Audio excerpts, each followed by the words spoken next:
She didn't know she was going to die that night. Nobody does. That's how it works. One second you're driving home in the rain, wipers screaming against the glass, radio cutting in and out. And the next second the world disappears beneath you, and all you feel is the cold. So much cold. Water pouring into your lungs like punishment for something you can't even name. But someone was watching from the darkness.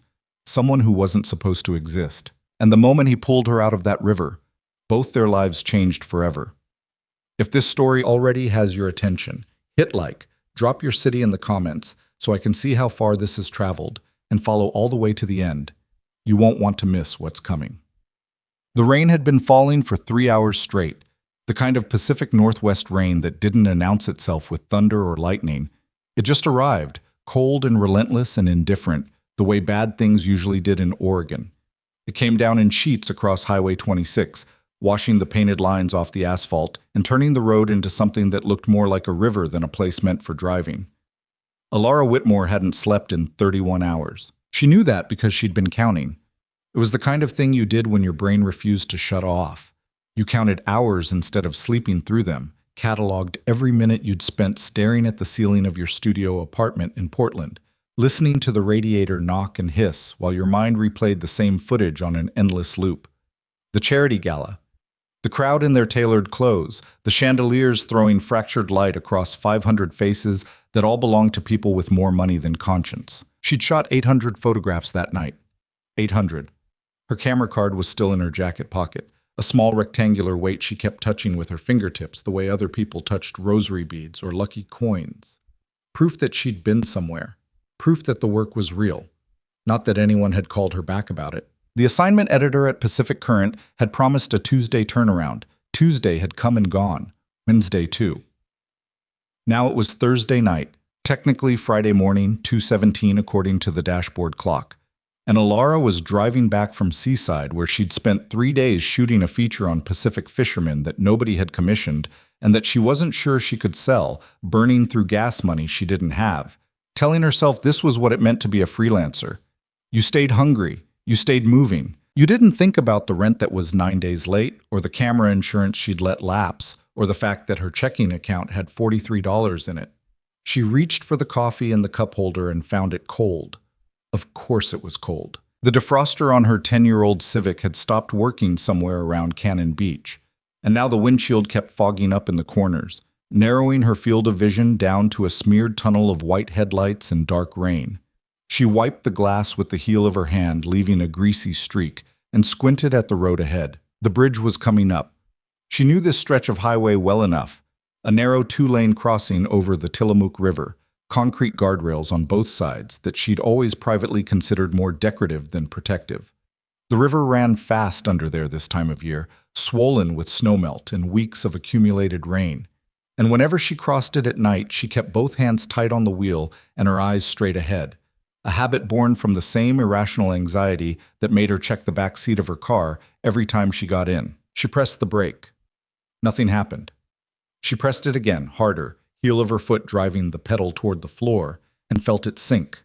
Not the firm resistance of hydraulics doing their job, but a spongy, collapsing nothingness, like pressing your hand into wet sand. No, she said out loud. Just that one word, flat and strange in the dark car. She pumped the pedal 3 times fast, the way she'd read somewhere you were supposed to, and felt the car actually accelerate slightly on the downgrade toward the bridge, because gravity didn't negotiate. Her hands went white-knuckled on the wheel. She grabbed for the emergency brake with her right hand and yanked it, felt a brief shudder run through the chassis, and then a grinding shriek as the rear wheels locked and the car began to slide sideways on the wet asphalt. The bridge railing filled her entire windshield. She didn't scream. There wasn't time. The Civic hit the concrete barrier at 42 miles an hour.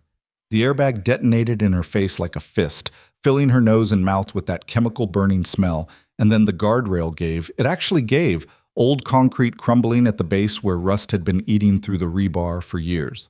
And the car was airborne for one long, weightless, impossible second before it hit the surface of the Tillamook River. The water came in immediately. Not through the windows, through the floor, through the vents, through every seam and gap in a 10-year-old car that had never been designed to be a submarine. It came in cold and black, and it tasted like iron and mud. And Alara, hanging sideways against her seatbelt, hands still gripping the steering wheel out of pure animal reflex, understood in some deep, wordless part of her brain that she was going to die in this car unless she moved right now.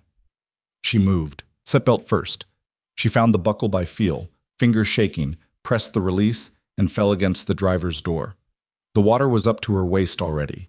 The car was tilting nose down, pivoting around its own weight, and the windshield had a crack running across it in a jagged diagonal line. She shoved at the door, but the water pressure held it shut, 400 pounds of river leaning against it from the outside. And for 2 seconds she just pushed uselessly, burning through the last of her oxygen reserve before her brain caught up. She needed a window. The driver's side glass was intact. She grabbed the headrest from behind her seat, one-handed, her other hand bracing against the roof as the car continued its slow rotation, and swung it at the window, the metal prongs first, the way she'd watched some survival video explain it 3 years ago while procrastinating on a deadline. The glass spiderwebbed.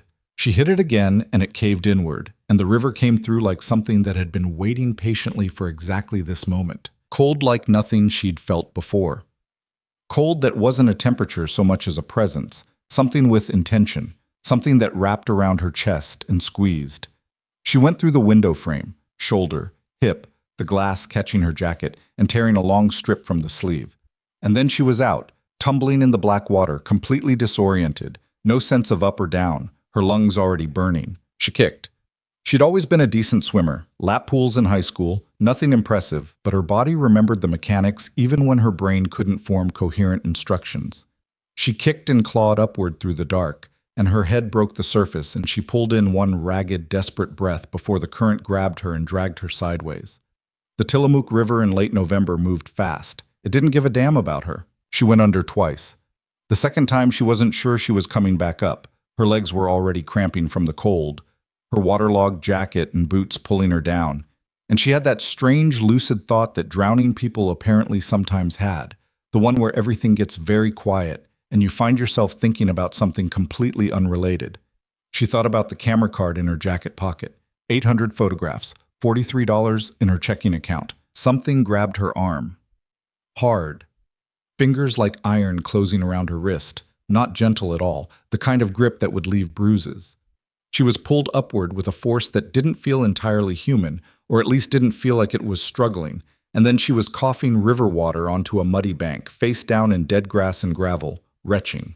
She rolled over. I was crouching over her, watching her, not with the frantic expression of someone who'd just performed an emergency rescue, with the calm, assessing look of someone taking inventory of a situation, dark clothing, soaked through, water running down his face in rivulets. Big. Not in the exaggerated way of someone who spent their life in a gym, but in the way of someone built for actual use. His jaw was set. His eyes were dark, and in the rain and darkness, she couldn't make out their color. He pressed 2 fingers to her neck, checking her pulse with a clinical efficiency that struck her as bizarre given the circumstances. "Can you breathe?" he said. His voice was low, unhurried. She coughed again, a wet, ugly sound. "I'm breathing." "Any pain in your spine, neck?" "No, I don't. Who are you?" He didn't answer. He was already scanning the riverbank upstream, then downstream, with the systematic attention of someone performing a security sweep rather than standing in the rain next to a car accident. In the distance, she could hear the creak of her car, still audible as it settled somewhere below the surface. "You need to get off this bank," he said. "Can you walk?" "I think so." He stood, and she got her first clear look at him as she struggled to her knees. Dark jacket, collar up. He was already pulling it off. A coat, not a jacket, something heavy and well-made, not the kind of thing you wore if you were worried about getting it wet. He dropped it over her shoulders without asking, without looking at her face when he did it. "There's a rest area 200 meters north," he said. "Emergency phone on the exterior wall. You use that." "Wait." He had already stepped back. Not in a hurry, not running, just removing himself from the equation with the same unhurried efficiency he'd brought to everything else. "Wait," she said louder, pushing to her feet. I need to know," but he was gone. The darkness at the edge of the tree line had simply absorbed him, the way it absorbed everything, and all that remained was the rain and the river sound and the coat around her shoulders, heavy and soaked and smelling faintly of expensive cedar wood, and something she couldn't name. She stood there for 5 seconds. 10. Then she walked north. The ambulance arrived 22 minutes after she found the emergency phone. The paramedics wrapped her in a thermal blanket and took her blood pressure twice because the first reading worried them. A state trooper named Hendricks took her statement in the back of the ambulance while she shook uncontrollably and tried to form coherent sentences, which was harder than it sounded when your body had decided hypothermia was a viable response to recent events. She told him about the brakes, about going through the guardrail, about swimming to the bank. She didn't tell him about the man. She wasn't sure why. Some instinct that she couldn't articulate, some friction between what she wanted to say and what felt right to say, and she just didn't. She said she'd made it to the bank herself. Hendricks made notes. He didn't push her. At the hospital, they kept her overnight for observation. She lay in a bed in the ER bay, separated from the next patient by a thin curtain, staring at the acoustic tile ceiling, cold in a way that had nothing to do with temperature. And she thought about the brake pedal going soft under her foot, the way it had felt. The complete total absence of resistance. Brakes didn't fail like that. She knew enough about cars to know that brake failure, actual, complete brake failure, didn't just happen. It was caused. It was either catastrophic neglect or it was deliberate, and her car was old, but it wasn't that old, and she'd had the brakes inspected 6 months ago. The receipt was still in her glove compartment somewhere at the bottom of the Tillamook River. Someone had cut her brake lines. The thought arrived with a strange calm, the way true things sometimes did. Not with panic or disbelief, just a flat settling of reality into a new configuration. Someone had wanted her car to go off that bridge. Someone had specifically, deliberately arranged for Alara Whitmore to drive into the Tillamook River on a rainy Thursday night and not come back out. She pressed her fingers against her jacket pocket. The camera card was still there. She got out of the hospital the next morning and went directly to her laptop because her apartment was the only place she had, and a deadbolt between herself and the world felt necessary even if it wasn't sufficient. She made coffee with hands that were steadier than they deserved to be, and she sat at her kitchen table and she pulled up the files from the charity gala, 812 photographs. She went through them methodically, the way she'd been trained to, the way she worked best, not looking for anything specific, just looking, the way you had to if you wanted to find what was actually there rather than what you expected to find. The Harrington Foundation Gala had been a 500-person event at the Arlene Schnitzer Concert Hall, a fundraiser for Pacific Coastal Conservation, at least on paper, full of Portland money and Seattle money and San Francisco money that had traveled north for the occasion. Alara had been hired by a PR firm to shoot the event, standard corporate event photography, the kind of assignment she took when the editorial work dried up, which was most of the time. $800 flat fee, post-processing included. She'd spent 4 hours circulating through the crowd with a 35mm prime lens, shooting candids and posed groups, and the kind of environmental portraits that PR firms like to use in their quarterly newsletters. She'd been professional about it, thorough. She'd covered every corner of that venue, including, apparently, the wrong corner. She found it on photograph number 437, a wide shot of the cocktail reception room, taken from an elevated position on the mezzanine. She'd climbed up there to get an overview angle, a crowd shot, the kind of image that established scale and atmosphere. In the foreground were the usual faces, polished and social, and performing their charity. In the far background, partially obscured by a support column and the edge of a service entrance door, 2 men were engaged in an exchange that had nothing to do with coastal conservation. One was a heavy-set man in a server's uniform, but his hands were wrong, too steady, too aware, and the way he was standing had a vigilance to it that no caterer ever had. The other was in a dark suit, profile to the camera, face half turned away. Between them, just barely visible in the narrow gap between their bodies, was a case, rectangular, the kind of case that could hold medical equipment, or surveying tools, or weapons, and what appeared to be a thick envelope changing hands. The image was slightly blurred. She'd been shooting at a slower shutter speed for the ambient light, and someone in the crowd below had jostled her arm at the exact wrong moment. But it wasn't so blurred that the forms were unrecognizable. It wasn't so blurred that you couldn't make out, if you knew what you were looking for, and you boosted the exposure and sharpened the edges in post-processing, the face of the man in the dark suit. It took her 40 minutes of editing to make the image legible. It took her another 3 hours on the internet to put a name to the face. Damien Voss. She found him first in a 6-year-old Willamette Week investigative piece that had been quietly taken down from the publication's website but survived in a cached archive. Then in a court document from a federal case that had collapsed on a suppression issue. Then in 3 separate Oregon State Police intelligence bulletins that she accessed through a contact she had in the investigative journalism world. A former federal prosecutor named Gaines, who had a habit of forwarding things he shouldn't. Damian Voss, 38 years old, born in Portland, educated at Reed College for 2 years before dropping out. Alleged head of the Voss organization, a criminal network that had its roots in his grandfather's time and had since expanded from labor racketeering and protection operations into weapons distribution, and, according to the federal intelligence bulletins, a series of import operations along the Oregon and Washington coast that the DEA had been trying to document for 3 years without success. The man who had pulled her from the river, she was certain of it. She compared the gala photograph, post-processed, sharpened, exposure-corrected, to the photographs she found online. There weren't many of him. He seemed to have a preternatural talent for avoiding cameras, which made the image she'd accidentally captured something close to extraordinary. But there was enough. The jaw, the set of the shoulders, the particular quality of stillness that she now recognized, standing on the riverbank in the rain, taking her pulse without hurrying, scanning the tree line. She sat back in her chair and let the full weight of it settle over her. She had a photograph of a known organized crime figure conducting what appeared to be an illegal exchange at a public charity event.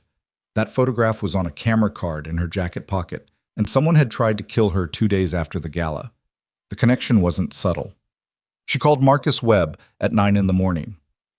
Webb was her oldest contact in Portland journalism, a former Oregonian investigative reporter who now ran a small independent news site and occasionally threw work her way. She trusted him more than she trusted most people, which wasn't saying a great deal but was saying something. "I need to talk to you about something," she said when he picked up. "In person." "What happened to your voice?" Webb said. "You sound like you gargled gravel. River water. I'll explain. Can we meet?" She told him she'd be at his office in an hour. She hung up, pulled the camera card from her pocket, and stared at it for a moment. Then she made 2 copies of the gala photographs, one to an encrypted external hard drive, one uploaded to a private cloud account she'd set up years ago for exactly this kind of situation, the kind of professional paranoia that most freelancers thought was excessive until the moment it wasn't. The originals stayed on the card. She put the card back in her pocket and went to shower and change.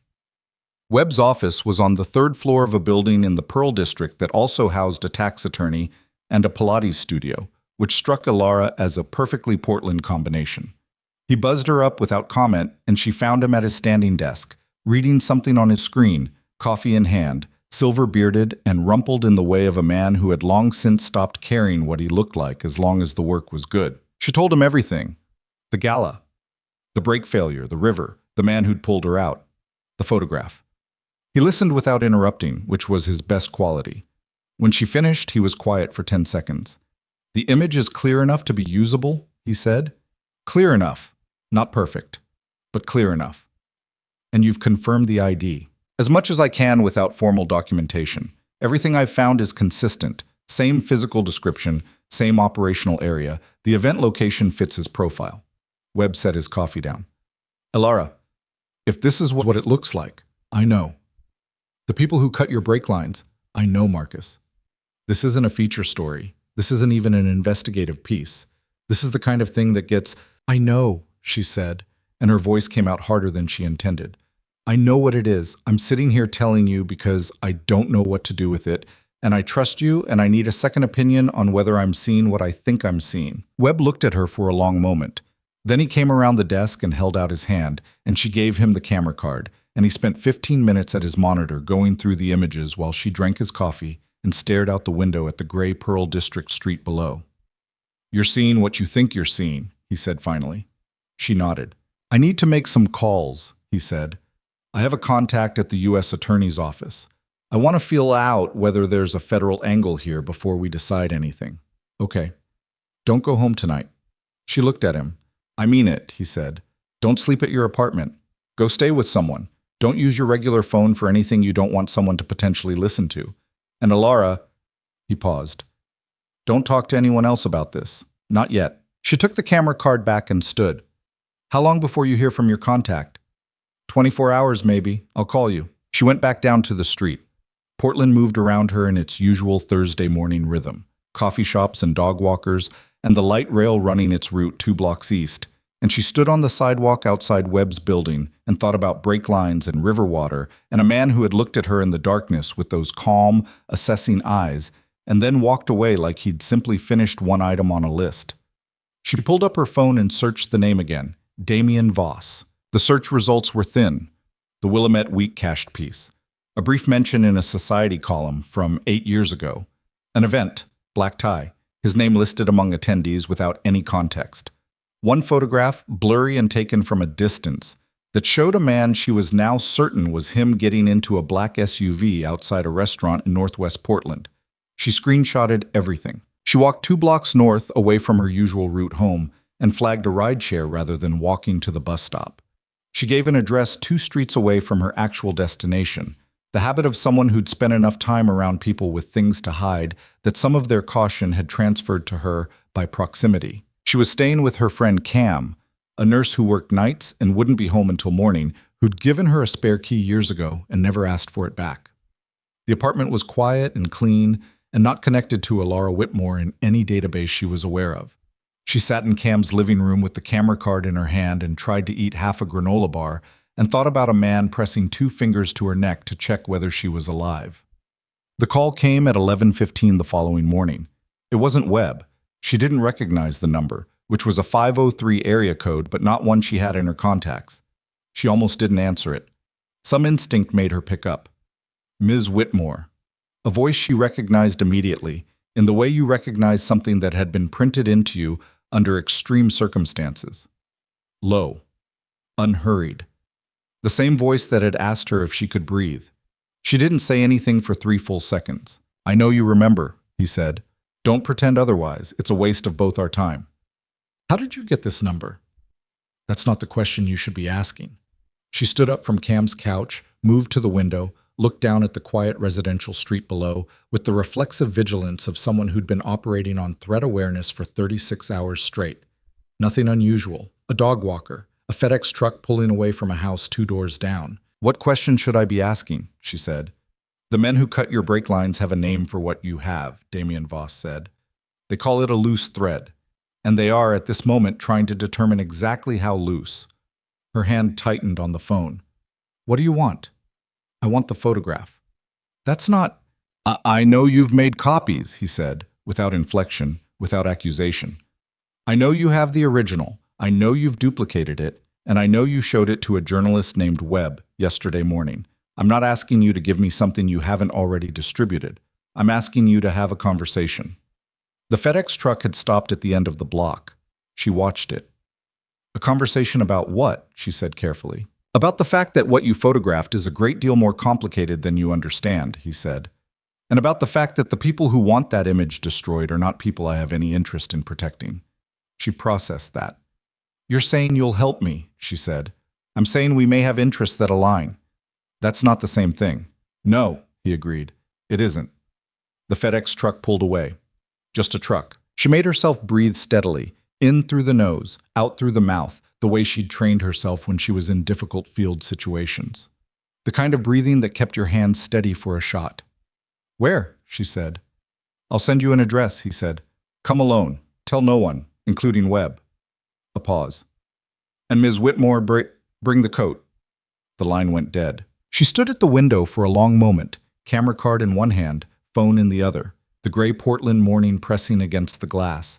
And somewhere in the back of her mind, a cold, clear voice was telling her that she was already past the point where careful choices were available to her, that those choices had been taken away on a bridge over the Tillamook River by whoever had decided she needed to die. And what was left now was just the question of who she trusted with the wreckage. She looked at the address that arrived 40 seconds later. An hour north of Portland, up into the hills east of Highway 30, past the logging country into the kind of territory where the tree cover was thick enough and the roads unmarked enough that you could put a structure there and be very confident that the only people who knew about it were the people who were supposed to. She picked up the coat from Cam's hall closet where she'd hung it to dry. Cedar and something she still couldn't name. She went to her rideshare app and requested a car to an address 3 miles from the one he'd sent her, because old habits didn't die just because the situation had gone fully sideways. And then she stood at the door with her camera bag over her shoulder and the coat folded over her arm. She thought about what Webb had said. Don't talk to anyone else about this. She thought about brake lines and cold river water and 200 pounds of current dragging her sideways in the dark. She opened the door and the car dropped her at a trailhead parking lot off a gravel access road that didn't appear on her Maps app's standard view. She'd had to switch to satellite to even find it. The lot was empty except for a black Range Rover with Oregon plates parked at the far end, engine running, exhaust rising slowly in the cold air. She walked toward it. The passenger window lowered as she approached. The driver was a compact, dark-haired man she didn't recognize, late 40s, with the kind of face that had been arranged into a permanent neutral by long practice. He looked at her once, then straight ahead. "Get in," he said. "I'd like to know where we're going first." "That's not available information," he said, still looking straight ahead. "Get in." She thought about it for 4 seconds. Then she got in. They drove for 22 minutes up roads that got progressively smaller and less maintained, the Range Rover taking the switchbacks with the practiced ease of a vehicle that knew this territory well. The tree cover closed overhead, Douglas fir and hemlock pressing close on both sides, and the gray sky above narrowed to a strip and then disappeared entirely. She kept her phone in her hand out of habit and watched the signal bars drop from 3 to 1 to nothing. The estate appeared at the end of a private drive behind a gate that opened before the car reached it, someone watching from somewhere, or sensors she hadn't seen. Past the gate. A compound. That was the only word that fit. Not a house, but a collection of structures arranged with purpose. A main building, 2 or 3 outbuildings, what looked like a garage complex, all of it set against a hillside and screened from above by the tree canopy. Lights on in the main building despite the gray morning. 2 men visible near the entrance, their bearing and their positioning making their function obvious. She noted all of it, old reflex. The driver stopped in front of the main entrance and got out without speaking and walked inside. She sat for a moment, then followed. The interior was not what she expected. She didn't know what she'd expected. Some cinematic version of criminal excess, maybe. Black leather and weapons on the wall, and the particular atmosphere of threat that crime dramas always attributed to these kinds of spaces. What she found instead was a place that looked, more than anything else, lived in. High ceilings and dark timber and a fire going in a stone fireplace at the far end of a long main room. Books on shelves that didn't look decorative. A large table scattered with maps and laptops, and the debris of people who actually worked, at it. Damien Voss was standing at the far end of the room with his back to the fire. In daylight, or what passed for it through the tall windows, she could see him clearly for the first time, taller than she'd registered in the dark. Dark-suited, no tie, the collar open. Expensive clothes worn without ceremony, in the manner of someone for whom expense had long since stopped being notable. Dark hair, not quite black, worn short. The eyes she'd registered on the riverbank were darker than she'd thought, the color of old wood, and they were watching her with the same quality of attention that had unnerved her before. Not hostile, not warm, simply present. Completely present. The kind of attention that felt like being measured. He said nothing for a moment. Let her take him in the way she'd taken the room. Then, "You came alone." "I came alone," she said. "You didn't tell Webb." "I didn't tell anyone." She held up the coat. "You asked for this back." He made no move to take it. "Keep it." It was an excuse to call. She set it over the back of a chair. "You know my name. You know who I met with yesterday. You got a phone number I've used for less than a week. I'd like to know how." "Resources," he said simply. "That's not an answer. It's the only one that's available right now." He moved away from the fireplace toward the table and gestured to a chair. "Sit down, Ms. Whitmore." "I'd rather stand." Something shifted in his expression. Not quite amusement, not quite respect. An acknowledgement of something. "Fine," he said, and sat himself, which she hadn't expected. Men who operated from positions of power in rooms they controlled rarely sat first. The gesture disoriented her slightly, which she suspected was its purpose. "The men in your photograph," he said. "The individual in the server's uniform is a logistics coordinator for an organization called the Salcedo Group. They operate primarily out of Mexico, but they've been building infrastructure on the Pacific coast for the past 4 years. What you photographed was the early stage of a weapons shipment arrangement, prepayment confirmation, manifests, logistics documents in the envelope. She watched his face. And you, and me, he acknowledged, without flinching. I was present at that meeting, not as a participant. That's a convenient distinction. It's an accurate one, he said. I've been building a dossier on the Salcedo Group's Pacific operations for 18 months. What you photographed was intelligence gathering. My presence at that meeting was not what it appeared to be. You're telling me you're not the criminal, she said flatly. You were there to watch the criminals. I'm telling you that my interests and the Salcedo Group's interests are directly opposed, he said. And I'm telling you that whoever you expected me to be, the reality is more complicated. She studied him. Why would I believe that? He reached into the inside pocket of his jacket and produced a small drive, which he set on the table between them. Because on that drive is 18 months of documentation that you can verify independently. Financial flows, shipment records, personnel files. Things that a man protecting the Salcedo Group would not hand to a photojournalist. She looked at the drive but didn't reach for it. They've identified you, he said. The Salcedo Group. They know your name, your address, your professional contacts. They believe you have evidence that can be traced back to that exchange. They've been debating since Wednesday whether to send another team. The word another settled in her chest like weight. The brake lines, she said. A subcontractor. Someone they use for this kind of preliminary work. His voice was neutral, almost clinical. They didn't anticipate a surviving witness. They didn't anticipate you. No, he said. They didn't. She let the silence sit for a moment. Outside the tall windows, the trees moved in a wind she couldn't hear through the glass, and the gray light had shifted slightly toward the flat white of approaching weather. What do you want from me? She said again. The same thing I said on the phone. Your photograph and mine, together, they tell a complete story. What I have documents the Salcedo Group's infrastructure. What you have documents the moment of transaction. Combined, they constitute something close to irrefutable. Irrefutable to who? The right people. That's another non-answer. He looked at her steadily. The people who can dismantle this operation without my name appearing in a federal filing, he said. I'm not in a position to explain further than that right now. She absorbed this. Thought about Webb, who she'd been told not to call. Thought about the U.S. attorney contact that Webb was supposedly reaching out to, and wondered, with a new chill, whether that was a line that had already been tapped or compromised. You pulled me out of that river, she said. Why?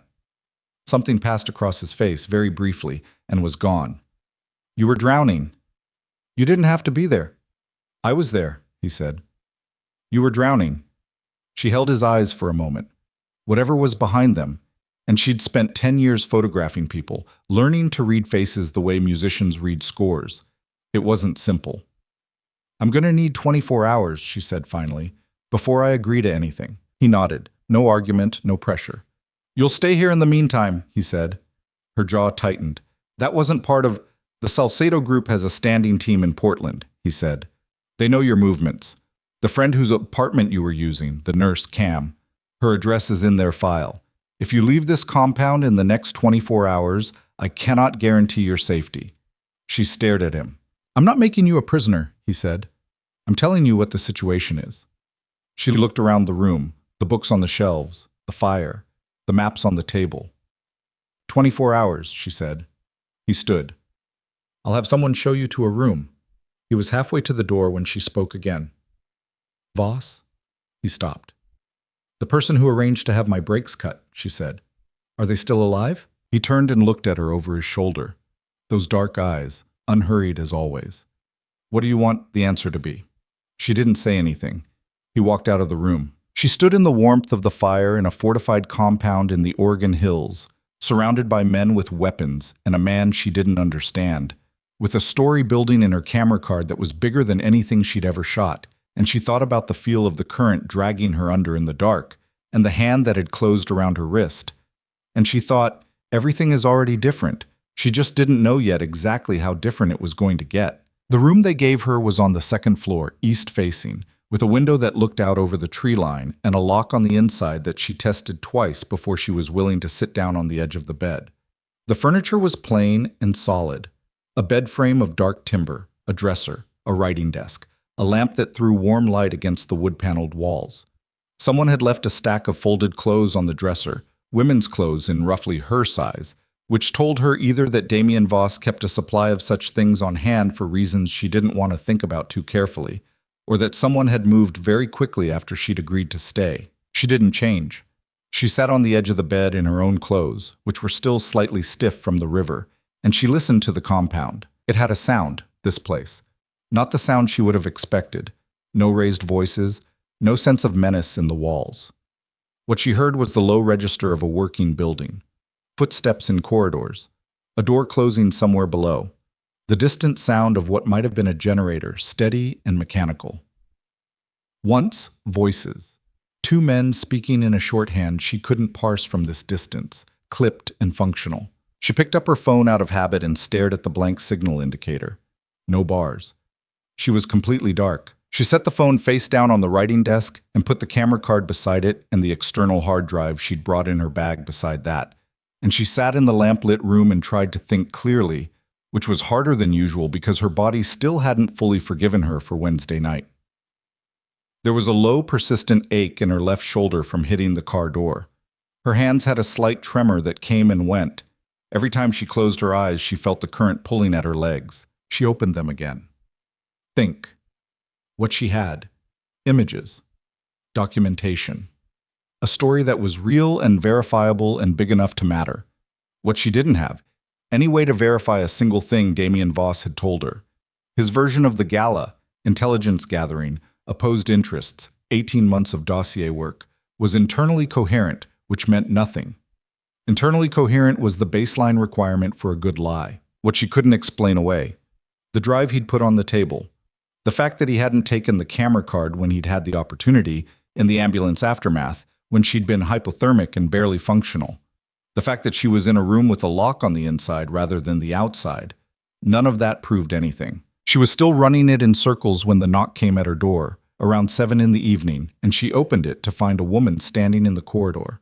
Late 50s, silver hair pulled back severe, a face that had been handsome once, and was now something better than handsome, authoritative in the way of a person who had earned it through a long series of difficult decisions. "Dinner," the woman said, not an invitation. "I'm not hungry." "That's irrelevant," the woman said. "You haven't eaten since this morning. Come down." Alara looked at her for a moment. "Who are you?" "Marta," the woman said, as if that answered the question completely. The kitchen was at the back of the main building, separated from the formal spaces by a corridor, and it was large and functional and smelled like garlic and something slow-cooked and good. 3 men she hadn't seen before were eating at one end of a long table. They looked up when she entered and then looked away, a deliberate courtesy that she recognized as something that had been practiced. Marta set a plate in front of her at the other end of the table and poured coffee without asking. The food was simple: rice, braised meat, vegetables, and Alara ate it because Marta was right about the eating, and because the smell had unlocked something in her stomach that she hadn't been aware of until the food was in front of her. Damien came in while she was on her second cup of coffee. He stopped when he saw her, registered her presence with a brief look, then poured his own coffee and sat down 2 seats away from her with a laptop and a stack of papers and went to work as if she weren't there, which was, she suspected, deliberate. She watched him work for 30 seconds.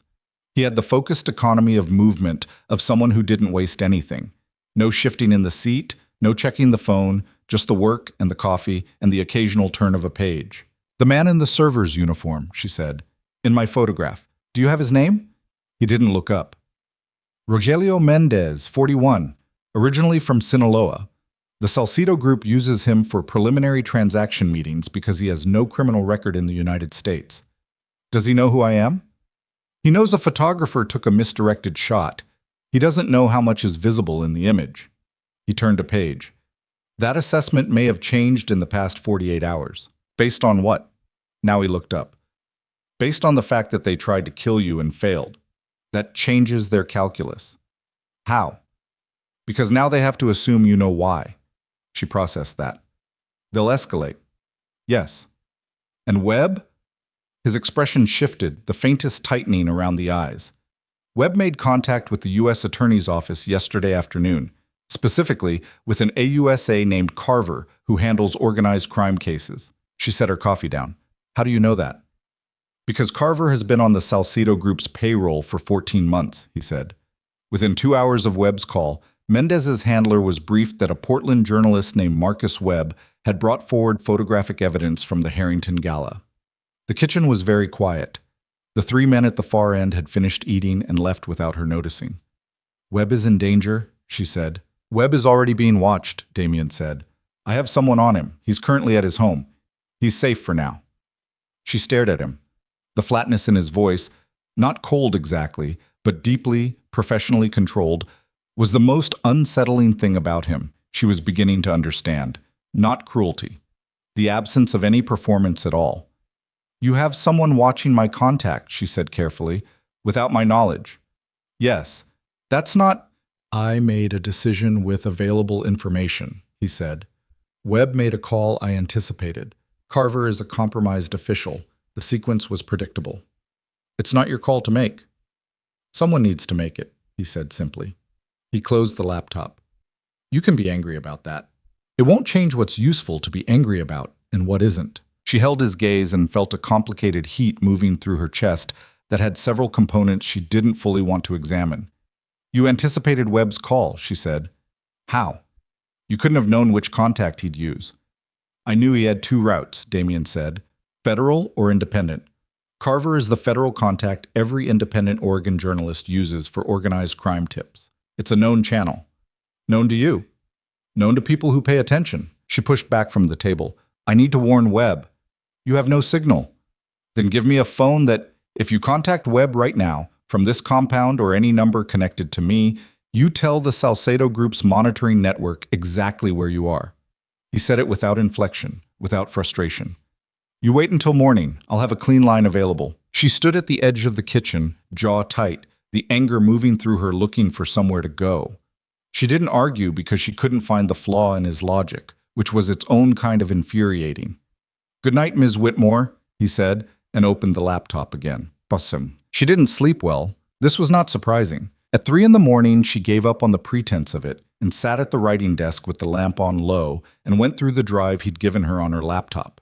The files were extensive. Spreadsheets, scanned documents, photographs, audio transcriptions. She spent 2 hours cross-referencing what she could against things she could verify from memory or from files she had locally stored, and by 5 a.m, she had confirmed enough to accept that the documentation was real, not fabricated. The financial records had internal consistency across too many variables to be constructed. The personnel files included identifiers that matched public records she could verify. The shipment documentation had routing codes that correlated with actual Pacific port manifests, which she knew because she'd done a story on port security 2 years ago and still had reference material from it. Damien Voss had been building a case against the Salcedo Group, which still didn't tell her who he was building it for, or what he intended to do with it, or what role he'd had in the operation before deciding to document it. It didn't clear him of anything. It just complicated the picture considerably. She closed the laptop as the gray light started coming through the window, and she could hear the compound beginning to move below her. He found her in the main room just after 7, standing at the tall windows with a coffee she'd made herself in the kitchen after Marta had appeared, silently deposited supplies, and disappeared again without offering conversation. He was carrying a phone. Burner, he said, clean number. Webb won't recognize it, but tell him the exchange rate on the Tillamook. He'll understand it's you. She took it. The phrase was something she and Webb had established years ago, a verification code from a story they'd worked on together that involved sources who needed confirmation of identity. The fact that Damien Voss knew it meant his intelligence on her was deeper than she'd assessed. She filed that away and stepped out onto the covered exterior walkway to make the call. Webb picked up on the second ring. It's me, she said. The exchange rate on the Tillamook is 37. A pause. Where the hell have you been? Somewhere safe. Listen to me carefully. Carver is compromised. Do not... Marcus, listen. Do not send anything to Carver. Do not contact him again. Treat everything you told him as burned. Another pause, longer. She could hear him breathing, processing. How do you know that? I'll explain when I can. Are you at home? Office. Leave. Go somewhere they don't know. Don't use your regular route. Ilara, what is going on? Where are you? I can't tell you right now. I'll be in contact in 24 hours. Please, Marcus, move. She hung up before he could ask more questions she couldn't answer, and stood on the walkway with the cold Oregon morning against her face and the smell of fir trees and wood smoke and the particular texture of a situation that had already escalated beyond any parameter she'd originally set for it. She went back inside. Damien was at the table with two other men she hadn't seen before, one young, sharp-faced, with the particular restless alertness of someone who operated on not enough sleep as a lifestyle choice, and one older, heavy-set, with careful eyes. They stopped talking when she came in. "I need to be part of whatever conversation is happening," she said.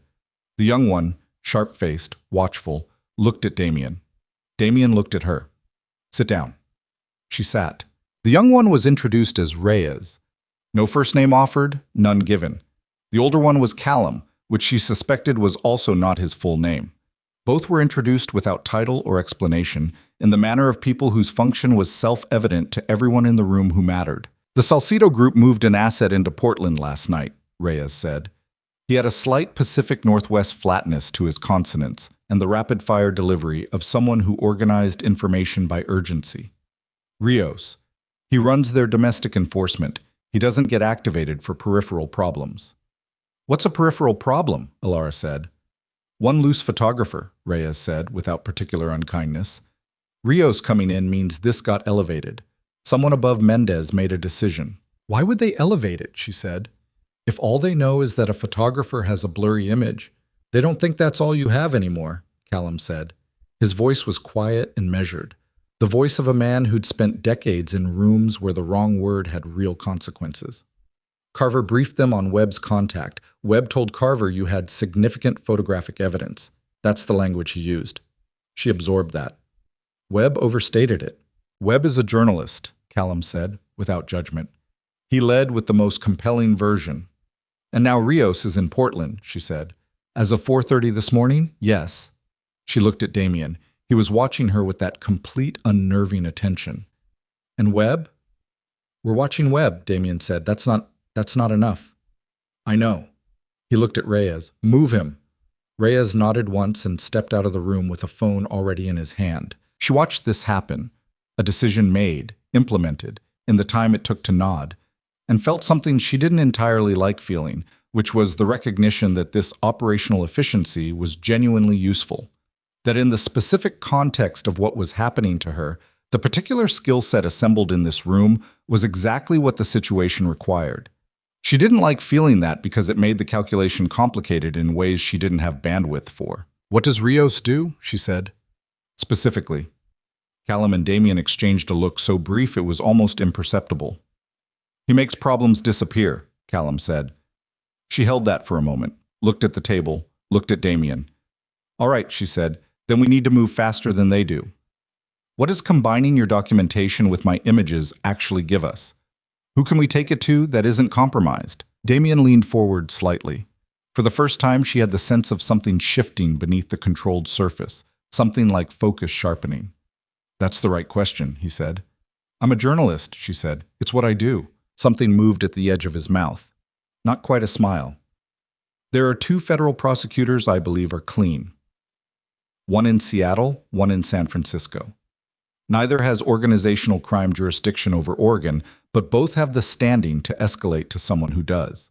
The problem is documentation delivery, getting what we have to them in a form that creates an obligation to act rather than an opportunity to bury. Publication," she said immediately. "You publish it simultaneously. You take it to a federal prosecutor and you publish it. The moment it's in print, you can't bury it." "Publishing it means your name is on it," he said. "It confirms to the Salcedo Group that you have what they think you have." "My name is already on it," she said. "The moment Carver told them about Webb's call, my name was on it." He looked at her steadily. "Yes," he said. "It is." She felt the weight of that confirmation land somewhere in her chest and stay there. She'd known it since the kitchen last night, since the moment he'd said Carver is compromised. She'd known it and been not thinking it, in the way you not thought things that were too large to process while you were still in the middle of them. "Then protecting my name isn't the priority anymore," she said. "Building something they can't stop is." They worked through the morning and into the afternoon. She and Damien at the main table, documents spread between them, laptops open, the drive's contents mapped against her gala images in a cross-reference matrix that was her idea, and that he executed with a systematic efficiency she found, against her judgment, genuinely impressive. Callum moved in and out. Reyes reported back. Webb had been moved to a clean location, a contact of Reyes in southeast Portland, a woman named Park, who ran a small translation business and had been doing operational favors for Damien's network for 3 years without incident. The first time their hands nearly touched, reaching for the same document at the same time, both pulling back at the last second. She registered it and cataloged it and set it aside, because there was no version of that calculation that was useful to her right now. She noticed that he did the same. By 2 in the afternoon, they had the outline of something real. A joint package, her photographic documentation, his financial and logistical records, that told the story of the Salcedo Group's Pacific Coast operation from inception to present day. A story that named names and cited figures and identified the moment of transaction that her camera had accidentally captured.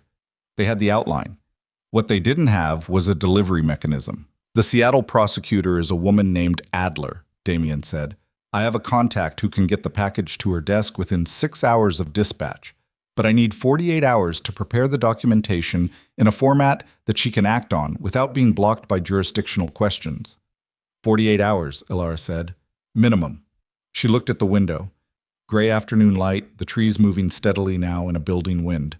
And in 48 hours, Rios operates on authorization. He won't move without clearance from above. Damien paused. I believe we have a window. You believe? He met her eyes. I don't deal in certain ties. No, she said. I imagine you don't. She stood and stretched, her shoulder giving a familiar protest, and walked to the window and stood with her coffee cooling in her hands and looked at the hillside where the trees moved in the wind and thought about what 48 hours meant, in a compound in the Oregon Hills with a man who unsettled her in ways she hadn't fully mapped yet. Voss. Yes. She didn't turn around. The people in your organization, they know who I am. They know why I'm here. Yes. How much of what I've told you about the images, about Webb, about my methods, how much of that stays in this room? A pause, longer than his usual ones. All of it, he said. You have my word. She turned. He was still at the table, watching her, and for once the controlled surface was slightly less controlled than usual, something underneath it that she couldn't name but that registered as real. Your word, she said. It's not nothing, he said quietly. Not in this organization. She held his gaze. Somewhere below them a door opened and closed, and someone's boots crossed a hard floor, and outside the wind pushed through the hemlocks with a sound like breathing. 48 hours, she said. He nodded. It was on the second night that Reyes came back from Portland, and his face told her everything before he said a word. He appeared in the doorway of the main room where she and Damien had been working in the particular silence of people who had run out of words for the immediate problem and were working through it differently. She with her laptop, cataloging images, he with his papers, doing something financial and methodical that he hadn't explained and she hadn't asked about. Reyes's jaw was set wrong. That was what she saw first. A man with a habitually precise face suddenly not quite holding its arrangement. Webb's location, he said to Damien. What happened? Not a question. Damien had already put the papers down. Someone gave it up, Reyes said. Park's contact list was compromised. We don't know when. Could have been a week ago. Could have been older than that. Rios had a team on the address within an hour of Webb arriving. Ilara was already standing. Is he? She started. He got out, Reyes said. He's alive. He left the building 20 minutes before the team arrived because he's been doing this long enough to know when something feels wrong. He called the number I gave him and we pulled him to a third location. He paused. But they hit the building anyway. She felt something go cold and very still in her chest. Park, she said. Reyes looked at the floor, just for a second. She was there, he said. She didn't get out. The room held that for a moment that felt longer than it was. Ilara didn't say anything. She stood very still, and she felt the grief and the horror and the fury moving through her in a wave that started cold and turned hot, and she made herself hold it because she couldn't use it yet, which was the worst thing about this kind of moment, that you had to hold it and keep functioning because falling apart was a luxury that the situation didn't offer. An innocent woman in a building Because of a photograph that Alara Whitmore had accidentally taken at a charity gala while shooting a corporate PR assignment for $800. Rios escalated without authorization, Damien said. He wasn't looking at her. He was looking at Reyes with an expression she hadn't seen on him before. Not rage exactly, but the specific, contained, terrible quality of a man whose calculation of acceptable cost has just been permanently revised. Either that or authorization moved faster than we estimated, Reyes said. Where is Webb now? Clean house on Sauvie Island. My contact personally. No digital trail. Damien nodded once. Looked at the table. Said nothing for 5 seconds. Then he looked at Alara. She met his eyes. Her jaw ached from holding it tight. This changes the timeline, she said. Her voice came out steadier than she felt, and she was distantly grateful for that. Yes, he said. We can't wait 48 hours. No. Then what do we have, she said. Right now. What can we move right now? He held her gaze for a long moment, and she saw it. The moment he made a decision, visible in the slight shift of his jaw, the breath he drew. Not performance. Commitment. More than I've given you access to, he said. She stared at him. There are things I held back, he said. Insurance. Things I kept compartmentalized because I didn't know how far I could trust. He stopped. Started again. There is a second layer to what I've built. It names people higher than Mendez and higher than Rios. It goes up. How high? She said.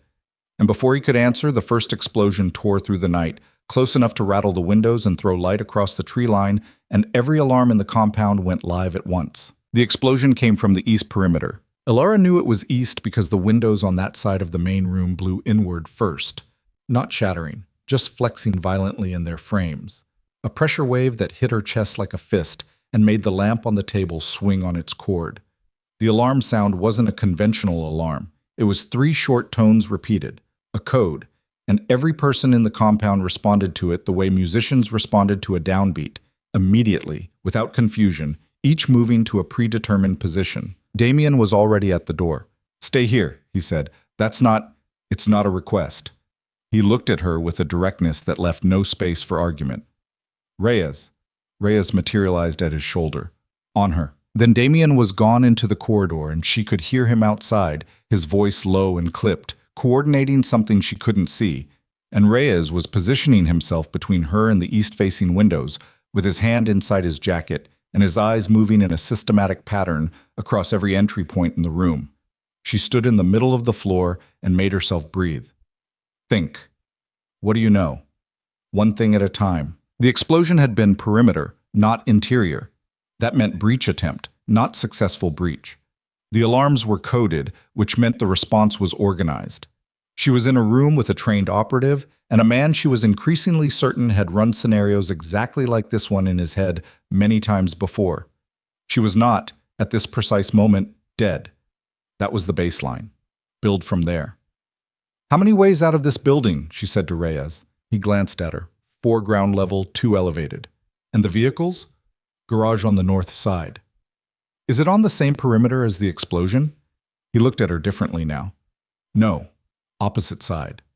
Then that's where we go, she said, if this room becomes untenable. He didn't argue with her. That told her something about his training. He was evaluating the logic, not the source, which meant he was good at his job. A second concussion, further away, southeast. The lamp swung again. Her heartbeat was fast, but not uncontrolled, and she noticed that with a detached clinical interest, the way she'd noticed things under pressure in the field before, in Juarez, in the aftermath of the port fire in Astoria, the 3 times she'd been in situations where something had gone wrong and her body had elected to stay functional rather than panic. She'd never fully understood it. She was grateful for it. Reyes had his phone out, listening to something through an earpiece she hadn't noticed before.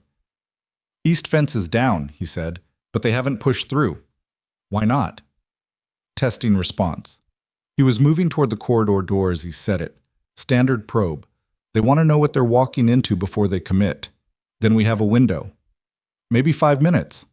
Where's Damien? Command position, north building. He held the door. You were right about the garage. They moved through the compound in the dark and the cold, Reyes ahead and slightly left, his hand out of his jacket now invisible, and Alara 2 steps behind with her camera bag on her shoulder because she'd grabbed it without deciding to, pure reflex. The way a photographer's body made certain choices independent of the rest of them. The compound was a different place at night under threat. What had seemed almost calm in the daytime, functional, inhabited, the particular texture of a place where work got done, had stripped down to its actual nature. She could see it now. The positioning of every structure, every light, every entry point had been determined by the logic of defense. This place had been built by someone who expected exactly this. She filed that away. The north building was a lower structure attached to the main building by a covered walkway, and she heard Damien before she saw him. His voice, still controlled but operating at a different register now, something harder underneath it, speaking to 2 men she recognized from the perimeter crew. He saw her and Reyes enter, and his expression did something quick and complicated that resolved back into control so fast she almost missed it. Almost. "Garage," he said to Reyes. "Take her to the second vehicle. Keys are in it." "I'm not leaving," Ilara said. "There are 8 armed men on my east perimeter." "I know, I heard the second explosion. They're probing, not pushing, which means they don't know your layout, and they're waiting for information." She held his gaze. "Which means someone told them where this compound was and told them to wait for further instruction. This isn't a full assault, it's a message." I was looking at her with that measuring expression she was starting to recognize as his version of surprise. "She's not wrong," Callum said from somewhere behind her. She hadn't heard him come in. Damien looked at Callum. Something passed between them.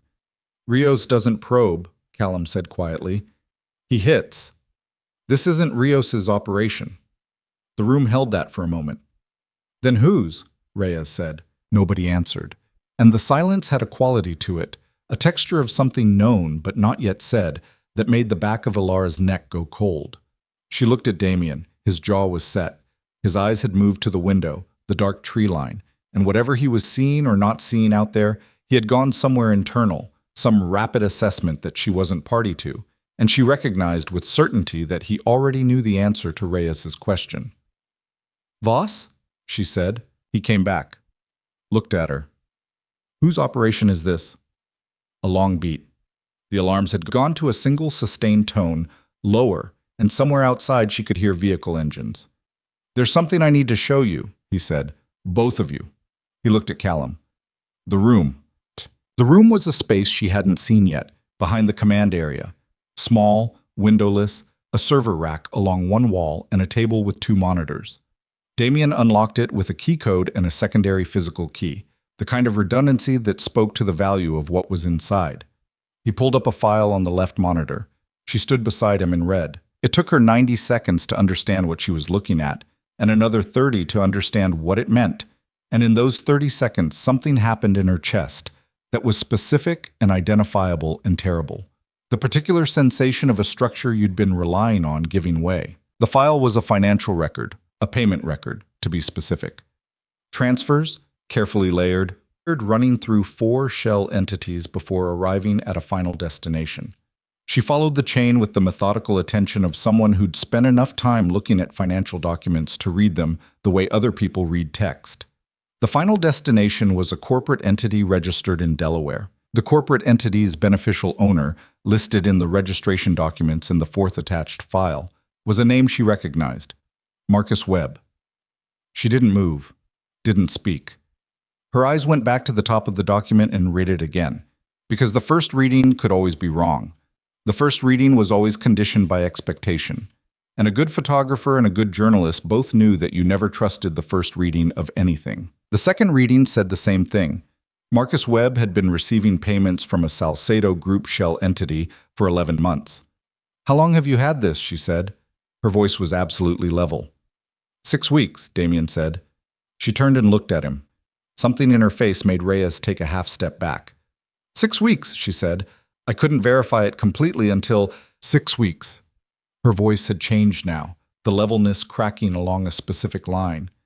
"While I was trusting him, while I was going to him with information about, with everything, with the photograph, with Carver, with my location. Ilara, don't." She stepped back from the monitor. Her hands were doing something she couldn't entirely control, a fine, rapid tremor that had nothing to do with cold. "He told me not to go home. He told me not to contact anyone. He was the one who suggested Carver." She was talking to herself now as much as to anyone.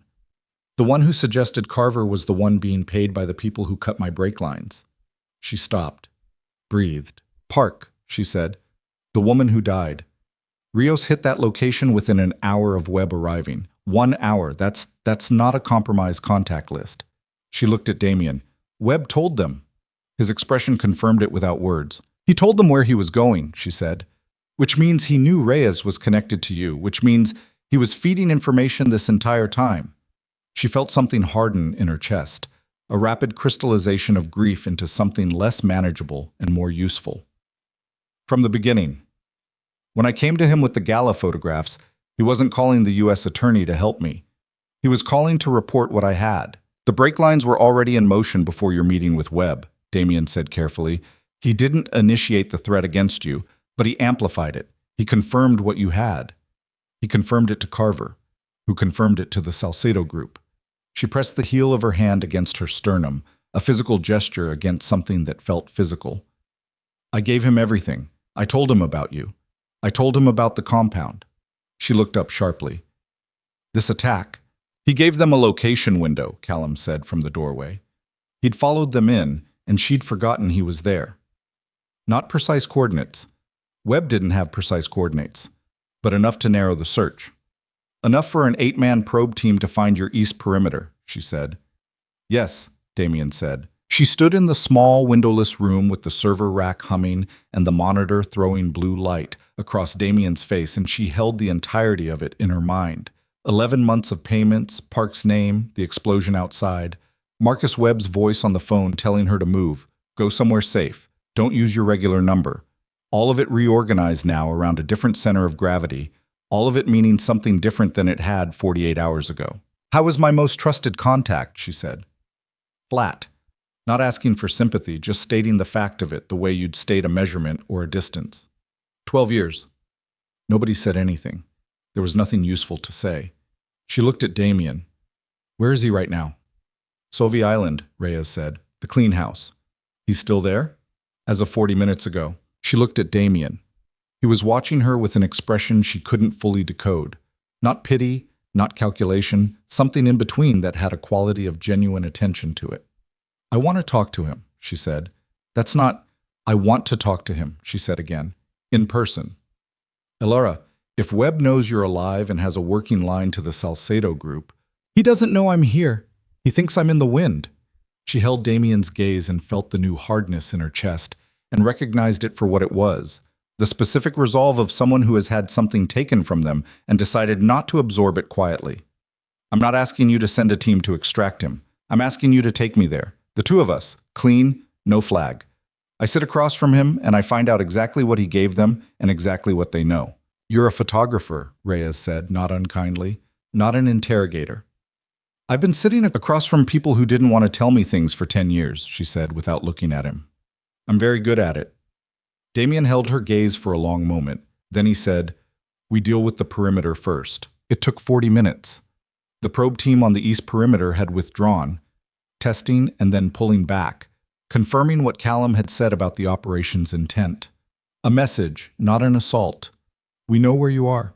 We can reach you. She stood at a window and watched the perimeter crew work in the dark, systematic and quiet, and she thought about 12 years of phone calls and lunches at a counterplace in the Pearl District that Webb liked because the coffee was good, and the story they'd worked together in 2019 about undocumented port workers that had been the best thing either of them had produced, and the way he'd looked at her across the table when she'd played him the gala images, leaning forward, intent, and she hadn't had any reason to know, that what she was reading as journalistic excitement was something else entirely. She'd read him wrong, completely wrong, and she was someone who read people for a living.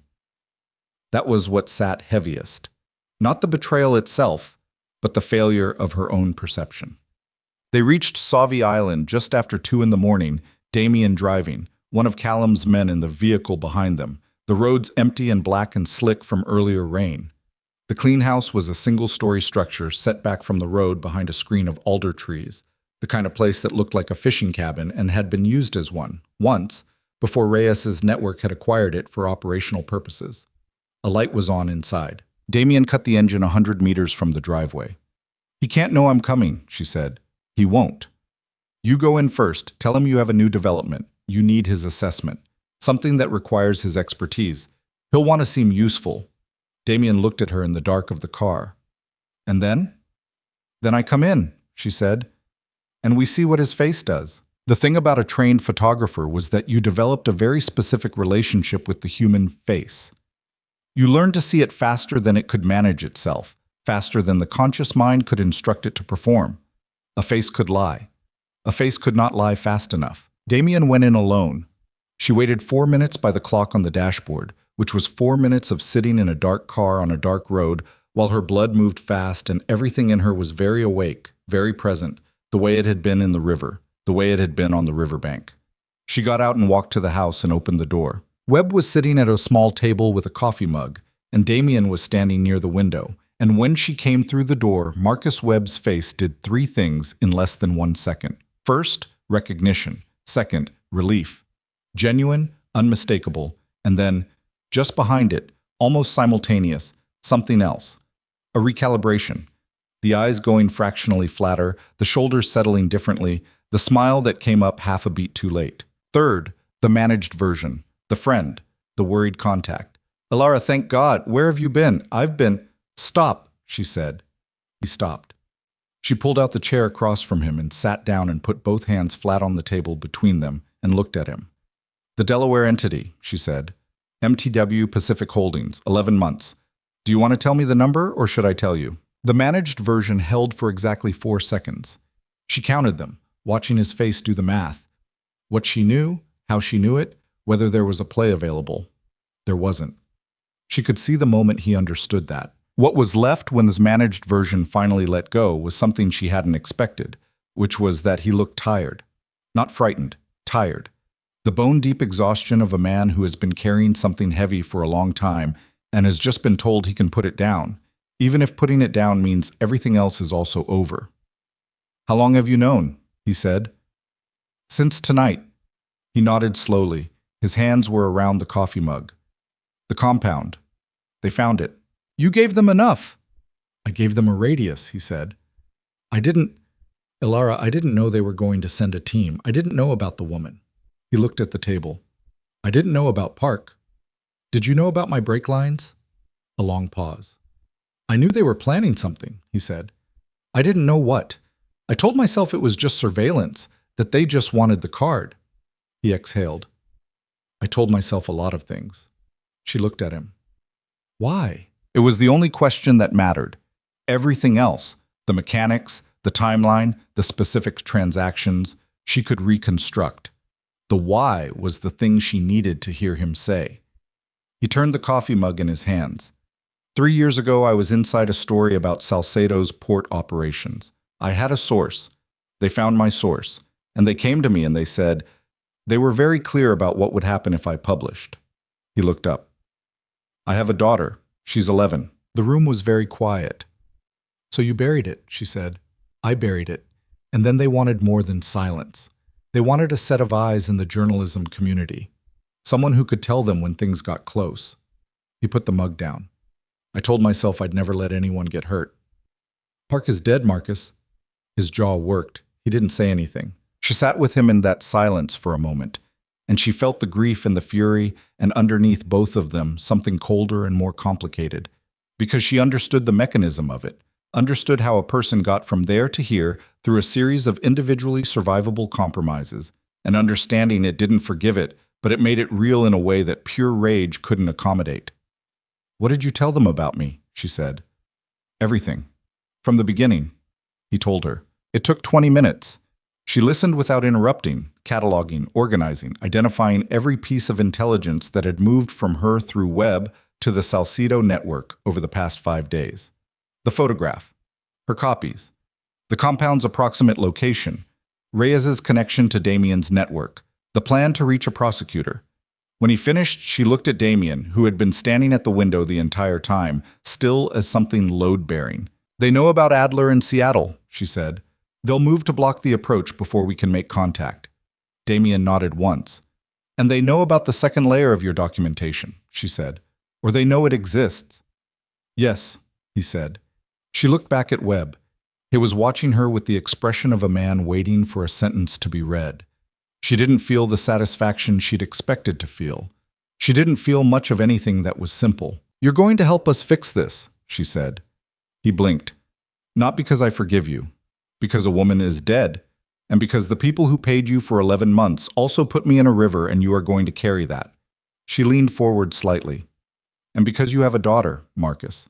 And the only version of the next year where she still has a father is the one where you help us finish this." Webb looked at the table. His throat moved.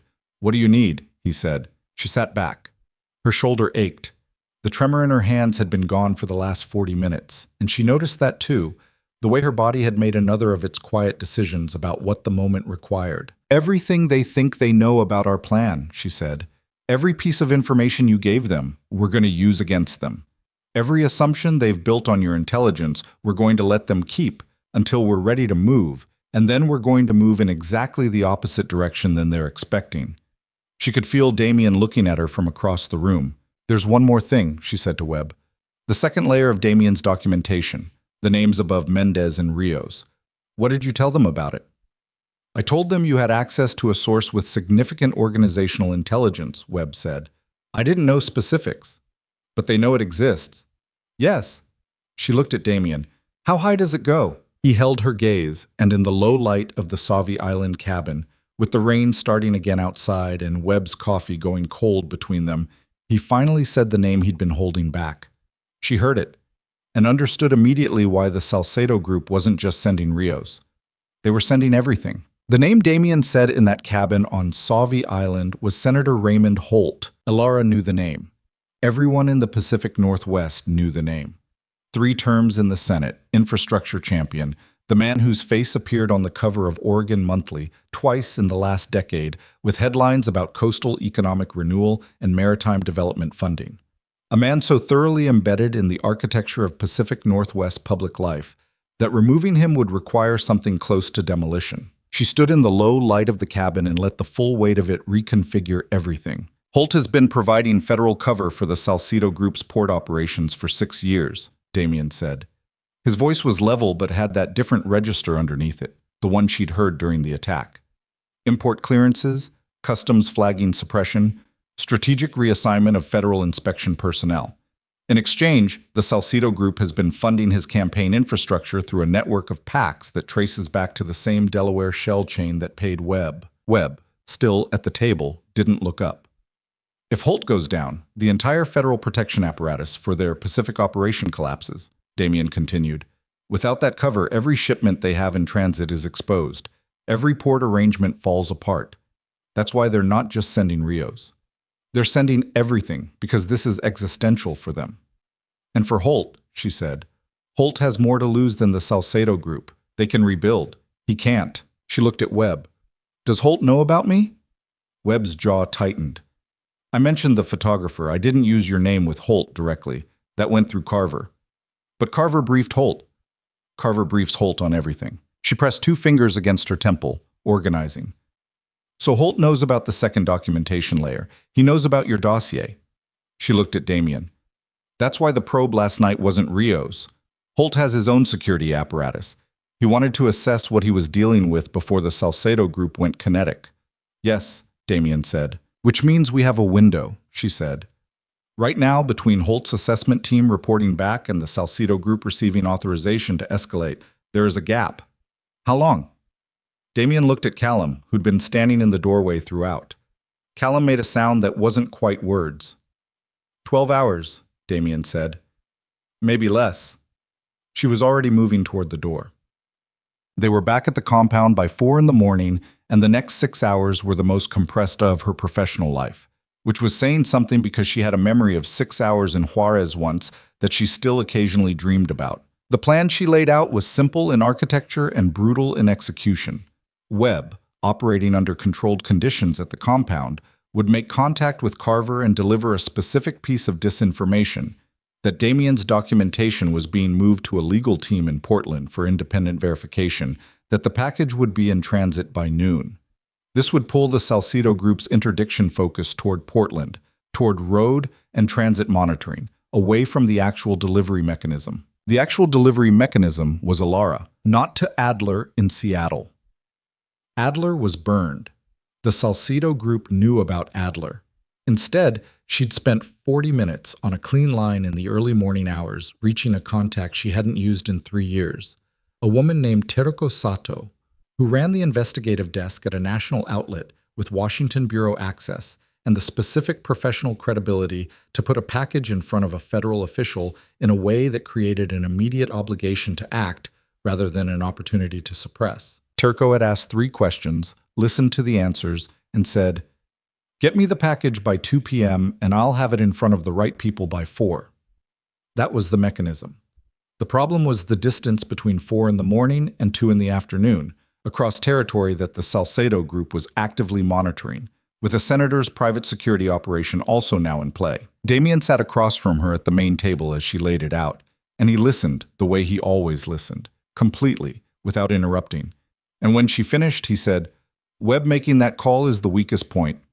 I know.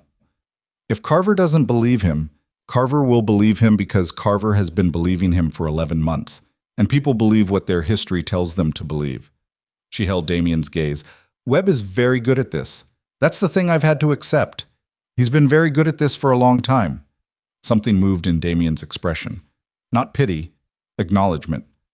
"You're certain about Sato," he said. "As certain as I am about anything right now, which isn't much, but she's the best I have." "All right." He stood. "Then we move at 9. Botam." Webb made the call at 8:47. She stood in the doorway of the communications room and watched him do it, his voice completely steady, completely natural. The voice of a man who'd been performing a version of himself for 11 months and knew every note of it. Carver believed him. She could hear it in the quality of the call's end. Carver asking 2 clarifying questions, Webb answering them with precisely calibrated detail, and then a silence that meant Carver was already composing the message he'd send to the Salcedo group's handler. Portland. Noon. Documentation in transit. Webb hung up. He sat looking at the phone on the table. "That's the last thing I do for them," he said. Not to her. Not to anyone in particular. She didn't respond. He went to find Damien. They left the compound at 9 in a vehicle she hadn't seen before. A gray panel van, unremarkable, Oregon commercial plates. The kind of vehicle that was invisible on the I-5 corridor because there were thousands of them. Damien drove. Reyes was in the back. She was in the passenger seat with the package. A waterproof case containing the complete combined documentation, her gala images, and Damien's 18 months of intelligence, cross-referenced and formatted by the 2 of them through the night. On her lap, her hands resting on it, her eyes on the highway. The morning was gray and cold and very ordinary. Traffic moved around them at normal speed. The world didn't know. It never did. That was the thing about these moments. The world outside went about its Thursday business, coffee, and commutes and unremarkable days. While inside a gray van on a Pacific Northwest highway, 3 people carried something that could dismantle a senator's career and a cartel's infrastructure, and it looked like nothing at all from the outside. "Reyes," Damien said quietly. "Got one," Reyes said from the back. "Black Tahoe, 4 vehicles back, been with us since the junction." Her stomach tightened. "Salcedo?" "Plates are clean, private registration." A pause. "Holt's people." So Carver had briefed faster than they'd expected, or Holt had his own monitoring that didn't depend on Carver's timeline. She turned this over quickly. Holt's security team on them didn't necessarily mean interception. It might mean surveillance, documentation of the package's destination, building a legal suppression case. Or it might mean something simpler and less procedural. "They're not moving up," Reyes said, "maintaining distance." "They want to see where we go," she said. "Yes," Damien said. "Then we don't go where they expect." She looked at the highway. "Where can we make the exchange with Sato that isn't our original location?" Damien thought for 3 seconds. "There's a transit hub in Tualatin. Busy enough, public enough, cameras everywhere, which cuts both ways." "Cameras cut in our favor if something happens," she said. "They don't want a public incident." "Probably." "Probably is what we have," she said. He glanced at her sideways, and she caught the edge of something on his face. Not quite a smile, not quite not a smile. And then his eyes went back to the road. She called Sato on the clean line and changed the location. Sato, who had clearly done this kind of thing before, said, "Understood," and hung up. The Tualatin Transit Hub was a regional bus and light rail interchange, glass and concrete, perpetually mid-morning busy with commuters and students, and the general cross-section of people who used public transit in the greater Portland area. She walked in from the south entrance with the case under her arm and found Sato exactly where she'd described, near the East Concourse coffee kiosk, short, 50-something, gray-streaked hair, wearing a green jacket she'd mentioned specifically, so there was no ambiguity. They had done this before, in a different city, years ago. Sato took the case and handed her a receipt, an actual printed receipt, Sato's way of documenting chain of custody, and said, 2 p.m. latest. 2 p.m., Alara confirmed. Who do I credit? Not me, not yet. Sato looked at her. You look terrible. Thank you. Be careful, Sato said. She walked toward the north entrance, the case tucked under her own arm now, unhurried, a journalist with a story. Alara stood at the coffee kiosk and bought a coffee she didn't need, and watched Sato's green jacket move through the crowd until it was gone, and she felt something release slightly in her chest, not relief exactly. Too early for relief, but the specific sensation of one irreversible step being completed. She turned to go back to the van. The man was standing between her and the south entrance. She didn't know his face, but she knew the type, and the type was unmistakable. Mid-40s, the particular physical economy of someone trained in the suppression of obvious tells, wearing the kind of clothes that were chosen specifically to be unmemorable. He was looking at her with a directness that had nothing social about it. He said, Miss Whitmore, we'd like to speak with you. She looked at his hands. Empty. She looked past him at the south entrance. 2 more, positioned outside the glass, visible from this angle. She looked at him again. Senator Holt sends his regards, she said. Something in his face confirmed it without moving. She calculated the case was gone. Sato was gone. The documentation was in transit, and there was nothing these 3 men could do to stop what was already in motion, unless they took her and used her as leverage to reach Sato before 2 p.m. That was the play. She understood it now. They hadn't been following the documentation. They'd been following her because she was the connective tissue, the person who could identify the source, the person who could make calls and stop deliveries and create enough legal complexity to delay publication past the point of operational usefulness. I'm not going anywhere with you, she said. That's not really... She turned and walked north through the concourse, fast but not running, because running in a transit hub drew attention, and attention was either her best protection or her worst complication depending on the next 30 seconds. She had her phone out and hit Reyes's number as she walked. It rang twice. South entrance, she said. 3 of Holt's. I'm going north. She heard Reyes say something clipped to Damien and then movement sounds. She went through the north entrance into the gray morning and turned east along the concourse exterior and felt the footsteps behind her before she heard them, that specific pressure of pursuit that she'd felt once before, in Juarez, and that her body apparently stored in a memory separate from her conscious mind because her legs were already moving differently, already adjusting. Stop. His voice from behind her, louder now, the professional neutrality giving way to operational urgency. She didn't stop. She went around the corner of the building and almost walked directly into Damien, who took her arm, not rough, precise, and redirected her toward the van, which was idling 15 feet away with Reyes behind the wheel. They were in and moving before the man in the unmemorable clothes cleared the corner. She looked back through the rear window. He'd stopped. He was on a phone, his face doing something she recognized as the controlled expression of a man reporting an outcome that was not what his employer expected. She turned forward. Her coffee was still in her hand. She'd somehow kept it through all of that.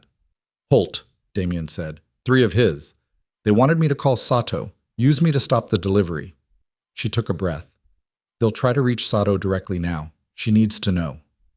Damien handed her the clean phone. Sato picked up on the first ring. I know, she said before Alara spoke. I've got 2 on me as of 5 minutes ago. I made them in the parking structure. Her voice was professionally calm. The package is not with me. Alara closed her eyes for 1 second. Where is it? With my courier, already en route. These gentlemen are welcome to follow me wherever I go. A pause. I've been doing this for 23 years. Tell your source I've navigated worse. She hung up. Alara set the phone down and looked out the window at the gray highway and felt the enormous, peculiar tension of a situation that was both completely out of her hands and completely dependent on what she'd done with her hands in the past 6 hours. Reyes was driving. Damien was in the passenger seat. The van moved north and east, back toward the compound, and no one spoke for several miles. Then Damien said quietly, without looking at her, "You did well." She didn't say anything. The coffee was cold in her hand. "I mean that," he said. "I know you do," she said. "That's not the part I'm thinking about." "What are you thinking about?" She looked at the highway, at the gray sky, at the Douglas firs going past in their dark green rows. "Park," she said. "I'm thinking about Park." He didn't try to answer that. She was grateful. They were 40 minutes from the compound when Reyes said, "Vehicle behind us." Not Holt's people. The Tahoe was gone. Either they'd given up or redirected. This was something else.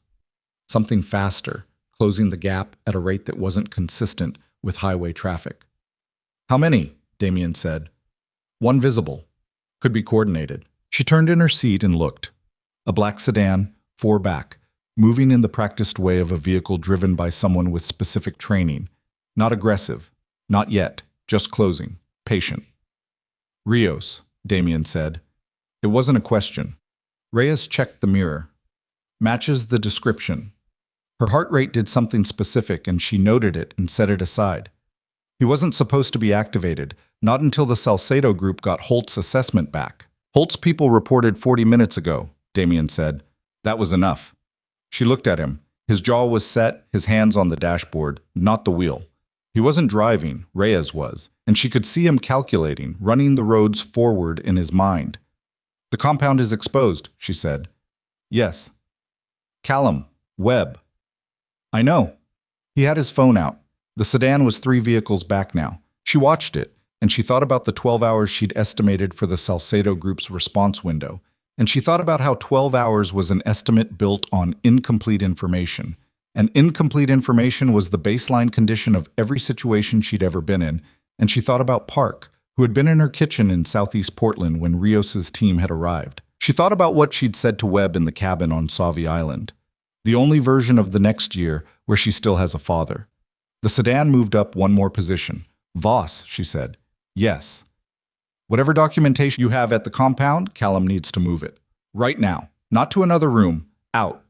He was already speaking into the phone. She looked at the sedan and thought about the warehouse on the drive's documents, a location that appeared in 3 separate Salcedo Group logistical records as a coordination point for Pacific Coast operations, an abandoned industrial facility on the Willamette south of Portland that she'd flagged during the night's work, and that Damien had confirmed was the group's primary operational hub in the region. If Rios was behind them, the hub was the center of gravity. Everything led there. She'd understood that since 2 in the morning, working through the documents while the compound slept around her, following the logistical threads to their convergence. She hadn't said it out loud yet because saying it out loud meant committing to what it implied. And what it implied was something she was still working up to. The sedan closed another gap. "Damien," she said. His first name. She'd used his last name for 3 days. He looked at her. "The warehouse on the Willamette," she said. "That's where this ends. You know that." His eyes held hers for a moment. In the gray highway light, with the van moving and Rios behind them and Callum on the phone ahead of them, she could see the thing beneath the controlled surface with more clarity than she'd seen it before. Not just the calculation, but what the calculation was protecting. "Yes," he said. "Then we need to stop driving away from it," she said, "and start driving toward it." Reyes glanced in the rearview mirror at Damien. Damien looked at the road ahead for a long moment. Then he said, "Take the 43 south." The van changed lanes. The sedan followed. And somewhere south of them, on the Willamette waterfront, in a building that appeared on no public registry and had been a coordination point for the systematic movement of weapons and money along the Pacific coast for 4 years, the last confrontation of this particular war was... The warehouse had been a paper mill once, 3 decades ago, before the economics of Pacific Northwest timber changed, and the building became a shell that the Willamette waterfront slowly absorbed into its general landscape of industrial forgetting. 4 stories of concrete and corrugated steel, loading docks facing the river, a rail spur that hadn't seen traffic in 15 years running along the south wall. From the outside, it looked like exactly what it appeared to be. A dead building in a row of dead buildings, the kind of structure that cities kept meaning to redevelop and never quite got around to. Inside, according to Damien's documentation, it was the operational heart of the Salcedo Group's entire Pacific Coast network. Reyes took the 43 South and the sedan followed, maintaining distance, and Damien made 4 calls in 12 minutes, his voice low and specific, the shorthand of a man coordinating people who didn't need things explained twice. She listened and mapped what she could. Callum was moving the compound's remaining documentation. 3 of Damien's people were already south of them. 2 more were coming from the east side of the river. "How many do they have inside?" she said during a gap between calls. "Variable. Logistics days, 8 to 12. If Rios called ahead, he called ahead," she said. "Then more." She nodded, looked at her hands. Steady. She was past the point where her body was going to give her useful information about the wisdom of what they were doing. The body had accepted the situation. It was just moving forward now, one breath at a time, the way bodies did when the options had narrowed to a single corridor. "There's something I need to say to you," Damien said. She looked at him. "Before we get there." He was looking at the road, his profile in the gray light, jaw set in that familiar way. "What happens inside that building? I can't control all of it. I want you to understand that." "I know. I don't mean tactically. I mean—" He stopped, started again, and she could hear the cost of it, the particular friction of a man who'd spent years making his words economical, suddenly requiring more of them. "If something goes wrong in there, if I can't—" He stopped again. "Damien," she said. He looked at her.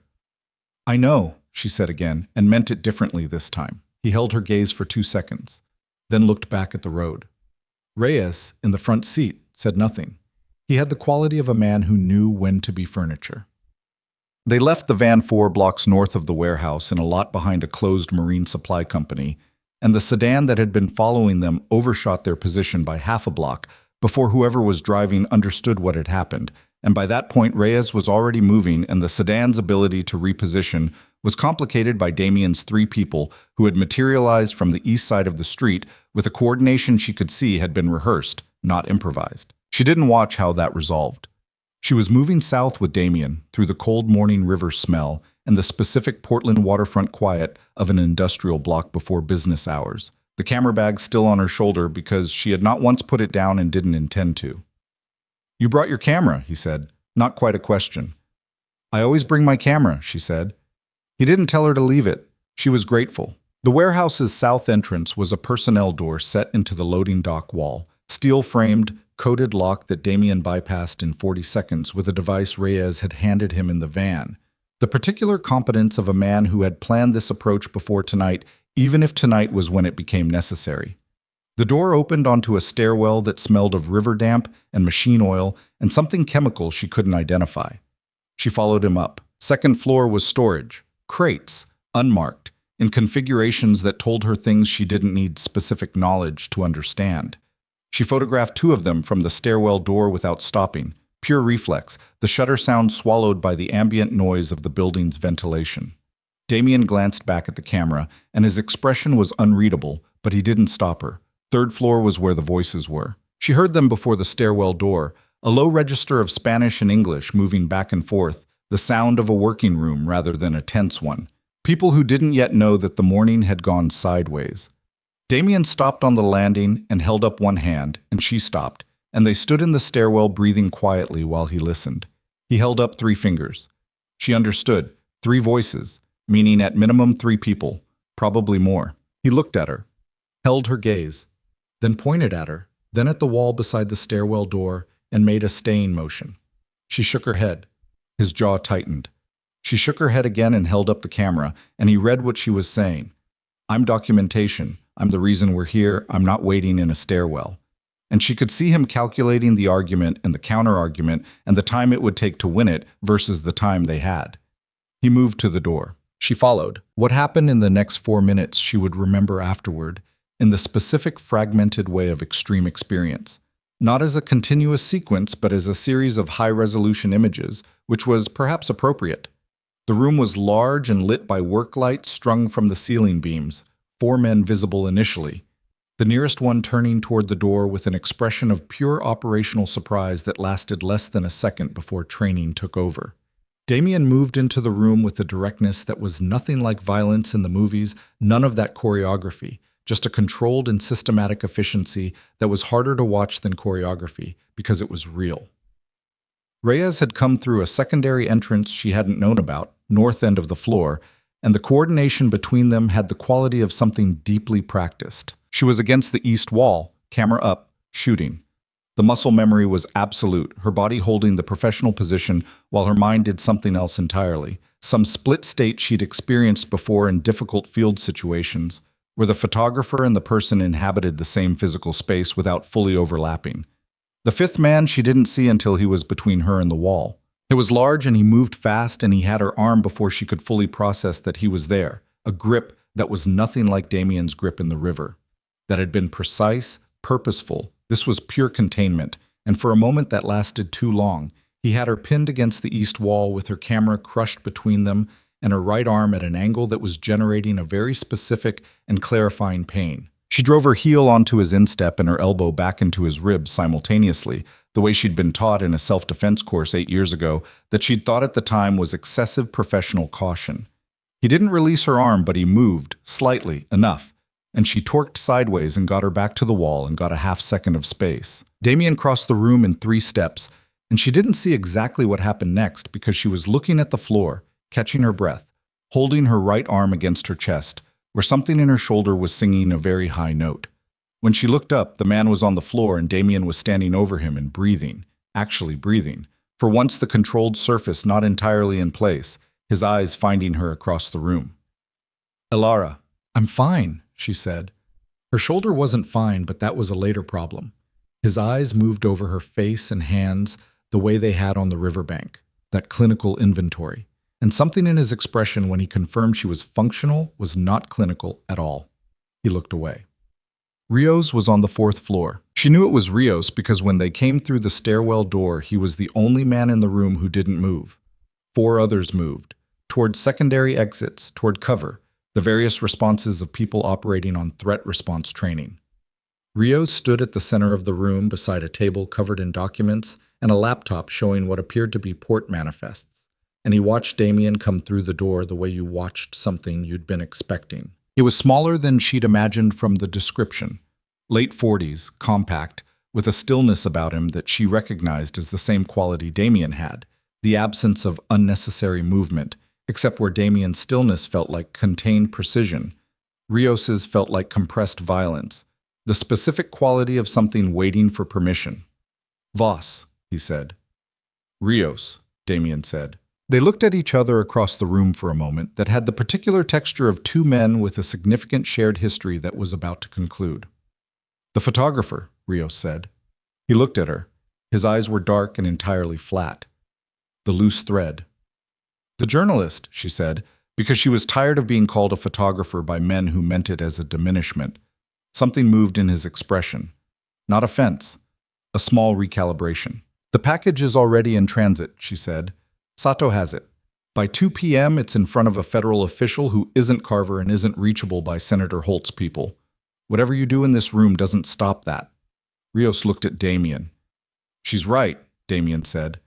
Rios was quiet for a moment. She watched him process it.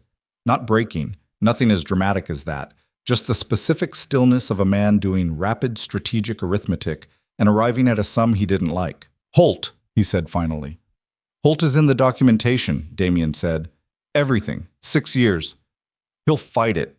"He'll lose," Damien said. Rios looked at the table, at the port manifests on the laptop. She had the sense of watching a man understand very clearly that the structure he'd operated within for years had just lost its foundation, that the federal protection that had made the Pacific Coast operation viable was gone, that what remained was the arithmetic of what happened to men like him when the architecture collapsed. He moved fast. She'd expected it, and she still almost didn't track it. A weapon from somewhere at his back, not pointed at Damien, pointed at her, because she was the documentation. She was the connective tissue. She was the one who'd made calls and built the package. And if she was gone, there was a version of the argument that the chain of custody broke.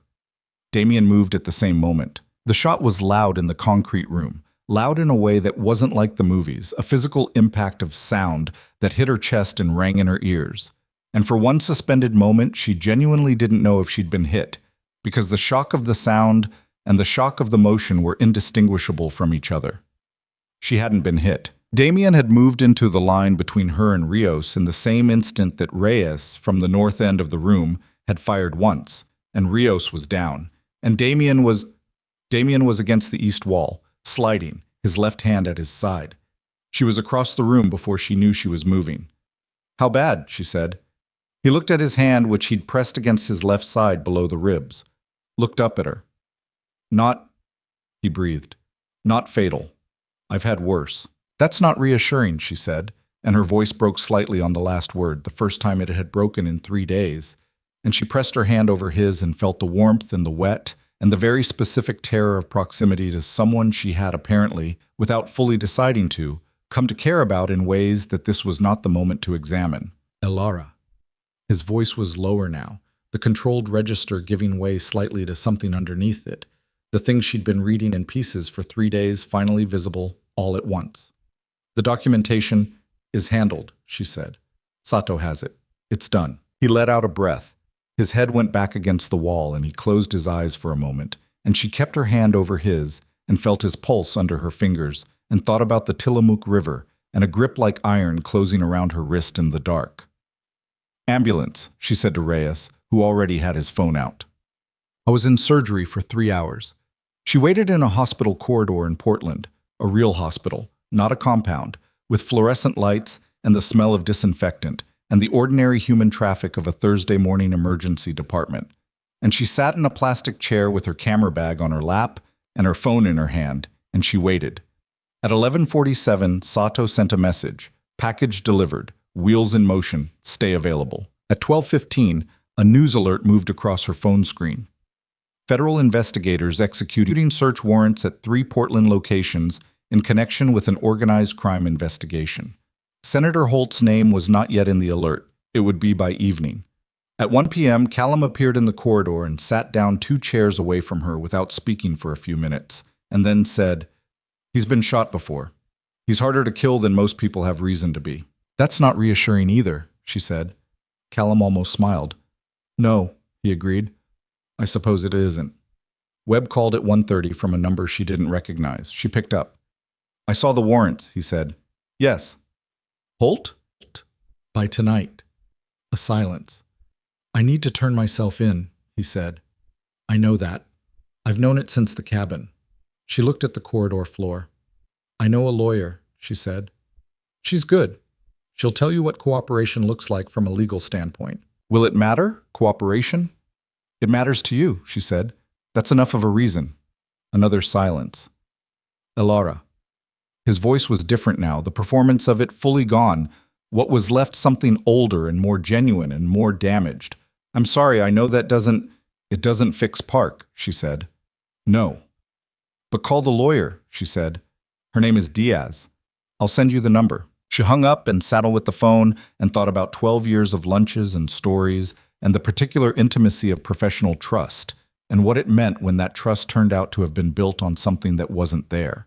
She didn't forgive him. She didn't know if she ever would. But she sent him the number because Park deserved better than a system that buried what had happened to her, and Webb's cooperation was part of how that didn't happen. She put the phone in her pocket. A daughter who was 11. She kept coming back to that.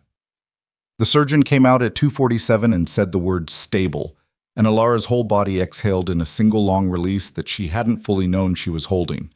They let her in at 4. I was in a bed by the window, IV line, monitors, the particular deflation of a person who had been running on operational adrenaline for 3 days and had now been chemically instructed to stop.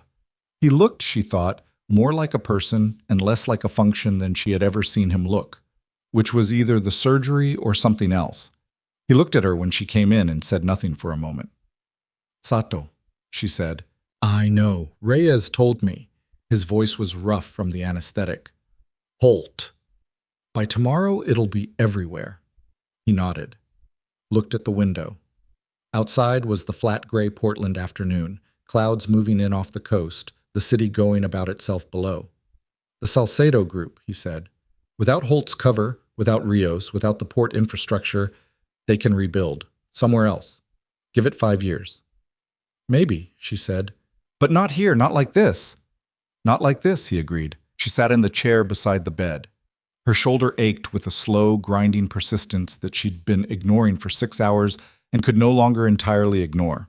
She was aware that she smelled like a warehouse in a 3-day crisis, and that her jacket still had river water stiffness in the lining from Wednesday night, which felt like several years ago. Your organization, she said. What happens to it? I was quiet for a moment. What I told you that first morning in the compound, about a cleaner path. You told me that was what you intended, she said carefully. You didn't tell me it was what would happen. He looked at her. No, he said. I didn't. He shifted slightly against the pillow, wincing in a way that he visibly didn't want to be visible. It won't be simple. There are people in my network who won't accept a change in direction. There are obligations that predate my decision to change direction. He paused. There is a great deal of weight to move. But you're going to try. He held her gaze. Yes. She believed him. She wasn't entirely sure why she believed him, except that she'd been reading people for 10 years and she'd gotten Webb wrong, but she didn't think she was getting this wrong, and also that she'd watched him spend 3 days operating from a set of values that weren't simple to categorize but were consistent, which was sometimes more than you could say for people who lived entirely within the law. Damien, she said. Yes. She looked at her hands. The camera bag on the floor beside her chair, battered, river stiffened, containing the equipment she'd carried through all of it. I don't know what the next part of this looks like, she said. My apartment is... I don't know if it's safe to go back to. My professional situation is... She almost laughed. Complicated doesn't cover it. I have a story that's going to be published under someone else's byline because that was the operational necessity, and I understand that, but it's still... Your images will be part of the federal record, he said. The photographer of record is documented in the chain of custody. Your professional credit isn't gone. That's not what I'm saying. I know, he said. What are you saying? She looked at him in the gray afternoon light. The monitors made their quiet sounds. Somewhere down the corridor, a door opened and closed. I don't know yet, she said honestly. I'm saying I don't know yet. I was quiet for a moment. That's a reasonable place to be. 3 days ago, I was driving home from Seaside with $43 in my checking account, she said, trying to sell a story nobody commissioned. And now? Now I've been inside a federal organized crime investigation. I've handed over documentation that's going to take down a senator, I've been shot at, and the man who pulled me out of a river is in a hospital bed. She looked at him. I don't have a category for this. Something moved in his expression. The thing she'd been reading in pieces, the thing beneath the controlled surface, visible now in the uncomplicated way of someone too tired and too medicated to manage it fully. It was not simple, and it was not small, and she recognized it because she'd been feeling its equivalent in herself for 3 days while pretending she wasn't. When I'm out of this bed, he said carefully, I'd like to talk to you about the next part. The next part, she said, of whatever this is, he said. If you're willing. She looked at him for a long moment, the gray light, the monitors. His hand on the white hospital blanket, which still had a bruise along the wrist from something in the warehouse that she hadn't noticed until now. Ask me again when you can walk, she said. The corner of his mouth moved, the closest thing to a genuine smile she'd seen from him, small and unmanaged and completely real. Fair enough, he said. Hatsan. Senator Raymond Holt was indicted on federal charges 17 days later. The indictment covered 6 years of conspiracy, bribery of federal officials, and facilitation of weapons trafficking, 41 counts in total, the most significant organized crime-adjacent prosecution in Pacific Northwest history, according to the coverage that ran in every major outlet, including the national paper that Taruko Sato worked for, whose investigative team had built the published story from the package Alara had delivered on a Thursday morning in a transit hub in Tualatin, while 3 men in unmemorable clothes tried to intercept her. Her name was in the photographer credit. A single line at the bottom of the published piece in the standard format. Photographs by Alara Whitmore. Small, adequate, the appropriate professional acknowledgement of someone who had done their job. Reyes called her when the indictment dropped and said, He's asking if you saw it. Tell him I saw it, she said. He also says the walking issue has been resolved. She was quiet for a moment. Tell him I'll come Thursday. Marcus Webb entered into a cooperation agreement with federal prosecutors 6 weeks after the indictment. The agreement required full disclosure of his 11 months of payments and intelligence activity, testimony in the proceedings against Carver and two other compromised officials, and a guilty plea on a single conspiracy count. His lawyer, Diaz, who was as good as Ilara had said, negotiated a sentence that kept him out of prison. Ilara did not attend any of the proceedings. She did, 2 months later, go to a small memorial for Park that Reyes organized quietly, a gathering of a dozen people in a park in southeast Portland on a cold February morning.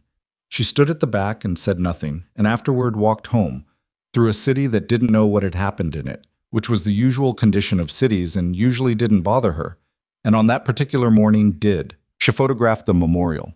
She didn't publish the photographs. Some things weren't for publication. What? She went to see Damien on a Thursday in December, 3 weeks after Reyes's call, driving her new car, a used Subaru, sensible, better brakes than the Civic had ever had, up into the Oregon Hills on roads she now knew well, through the tree cover and past the gate that opened before she reached it. He met her at the door of the main building, which was smaller than she remembered, or maybe she just remembered it differently now that the threat architecture had changed. He was wearing the dark suit without the tie, collar open, as he'd been the first time she'd seen him clearly in the daylight. He was walking without difficulty, which she noticed and filed alongside the particular complicated warmth that had taken up residence in her chest over the past 3 weeks, every time she thought about what Reyes had said. The walking issue has been resolved. They stood at the door for a moment in the cold December air. You came, he said. I came, she said. He looked at her face with the complete attention she had never stopped finding, simultaneously unnerving and something else she had a better word for now.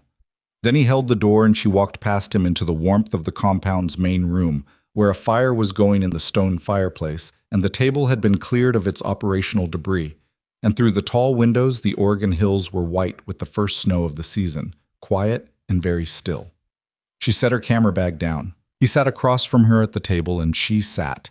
And they were quiet for a moment, the fire and the snow light between them, and she thought about Wednesday nights and rivers and a hand closing around her wrist in the dark, and she thought about Park and Webb's daughter, who was 11, and 41 federal counts, and a photographer credit in a single line at the bottom of a national story. She thought about $43 in a checking account, the camera card in her jacket pocket, 800 photographs that had changed the configuration of everything. You said you wanted to talk about the next part, she said. I did, he said. So talk, she said. He looked at her across the table, and the fire moved in the fireplace, and the snow came down outside with the particular silence of the first snow, and whatever he said next. And she already knew, with the bone-deep certainty of someone who had been reading a face for 3 days and 3 weeks, and would apparently be reading it for some time to come, that it would not be simple, that nothing about this was simple, that simple was a thing that had never once been available in this story and was not going to make a late appearance now. Whatever he said next, she was already leaning forward slightly to hear it, because she had driven up into the Oregon hills on a December Thursday, because she had set down her camera bag, because some choices, she had learned, were made not in the moment of decision, but in the long series of moments that preceded it, each one small and ordinary and unremarkable in itself, each one a fraction of a direction, until you looked up and found yourself somewhere you hadn't planned on being and understood, with a clarity that was better than any photograph she'd ever taken, that you had been heading here all along. She was not surviving anymore.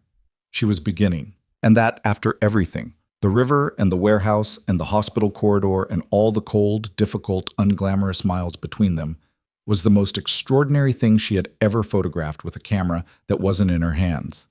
Some things you just had to see with your own eyes. And keep.